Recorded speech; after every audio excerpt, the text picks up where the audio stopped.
The Islamic Republic of Iran is front-page news after it has attacked Israel again directly with hundreds of missiles. If you're trying to figure out what's going on in the Middle East, stay with me as I reveal what's really happening. They say every picture tells a story, and in the case of the Israel-Hamas war, countless images of devastation from Gaza have told us exactly which story that is. That of David and Goliath. The might of the IDF up against a subjugated civilian population hardly able to defend itself. It's understandable if that's your takeout from the wall-to-wall coverage of the past few months. And the truth is, yes, this is indeed a tale of David and Goliath, an epic clash for survival against a giant, murderous power. But the David here is Israel, a country of just a few million people, occupying a tiny strip of land, a richly diverse democracy, which, with all its flaws, is much like our own in the UK, and where the vast majority of the population want only to be allowed to get on with their own lives. And the Goliath? Iran. A regime that has subjected its own people to brutal subjugation, violently putting down any resistance, murdering women who defy its misogynistic code, a place where being gay is a crime punished with execution.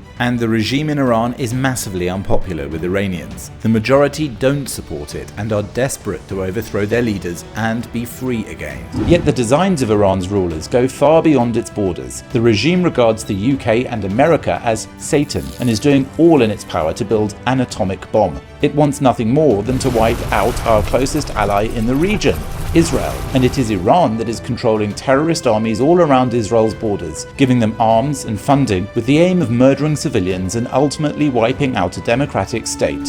Iran trained, financed and helped prepare the October 7th attack on Israel. This isn't some far-off skirmish. This is a direct threat to us in the UK and across the West. Wait till you hear about just how dangerous Iran's ambitions and extremist ideologies are and how they're already knocking on our door, threatening not just Israel, but our own safety and values. Iran continues to quietly spread its influence across the Middle East, not just targeting Israel, but posing a direct threat to the UK and the West. Iran's actions aren't theoretical, they're tangible and dangerous. They've abducted and detained UK sailors in the past, like the 2007 incident involving 15 British Navy personnel, and imprisoned and tortured UK citizens like Nazanin Zaghari-Ratcliffe for years. Between 2022 and 2024, UK intelligence foiled at least 15 credible threats and plots to kill British or UK-based individuals by the Iranian regime in the UK. The Islamic Republic of Iran has publicly called for the killing of these individuals and in some cases detained and harassed their families in Iran. Iran's strategy is cunning and relentless. Instead of direct confrontation,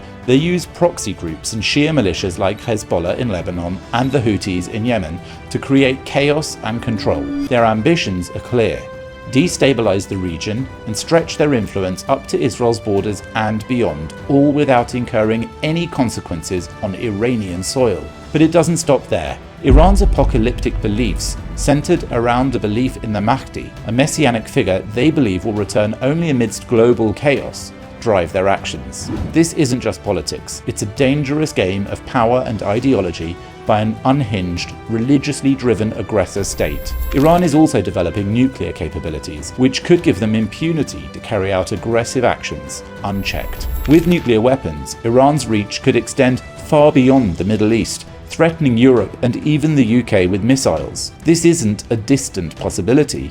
It's a looming threat that we cannot afford to ignore.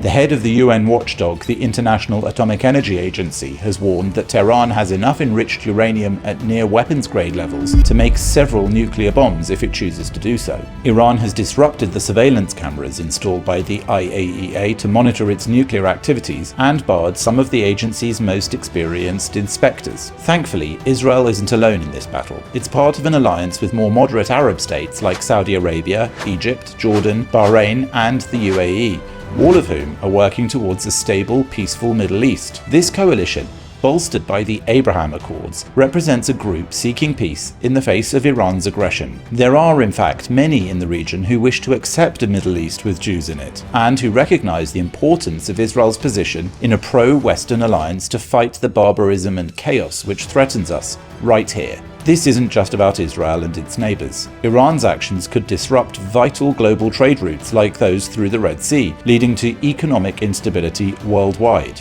The Iranian-backed Houthis just recently besieged a Greek ship full of Filipino sailors carrying 150,000 tons of crude oil, risking a major environmental disaster and internationally threatening commercial Western maritime activity. For the UK and the West, the risk is real. Imagine skyrocketing oil prices, or worse, more terror attacks on our streets. This isn't a hypothetical threat. It's a reality that could unfold if Iran's ambitions aren't checked. We are at a crossroads. The choices we make now, whether to support the coalition striving for peace or to ignore the growing threat of Iran, will shape the future for all of us. This isn't just a Middle Eastern conflict. It's about our safety, our economy, and our values. Our Western governments need to proscribe the Iranian Revolutionary Guard Corps as terrorists and crack down on the dangerous Iranian terror presence here in our country. The time to decide where we stand is now.